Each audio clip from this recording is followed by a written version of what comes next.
సామాజిక న్యాయం కోసం సమసమాజ నిర్మాణం కోసం స్త్రీ విద్య కోసం అహర్నిశలు కృషి చేసిన మహాత్మా జ్యోతిబా ఫులే భారతదేశ తొలి మహిళా ఉపాధ్యక్షురాలు సావిత్రిబాయి ఫులే దంపతుల సేవల్ని గుర్తించి కేంద్ర ప్రభుత్వం భారతరత్న బిరుదిచ్చి గౌరవించాలని అఖిల భారతీయ మాలీ మహాసంఘం రాష్ట్ర అధ్యక్షులు సుకుమార్ పెట్కులే అన్నారు.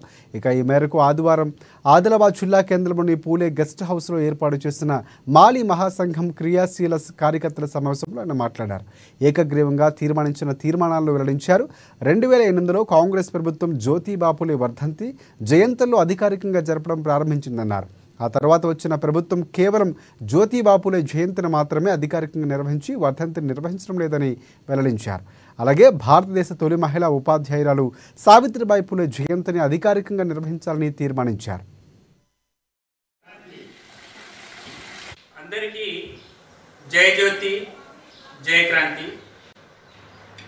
ఈరోజు అఖిల భారతీయ మాలీ మహాసంఘం ఆధ్వర్యంలో ఆదిలాబాద్ జిల్లా కేంద్రంలో ఉన్నటువంటి ఫులే గెస్ట్ హౌస్లో మాలీ సంఘ క్రియాశీల కార్యకర్తల సమావేశం ఏర్పాటు చేయడం జరిగింది.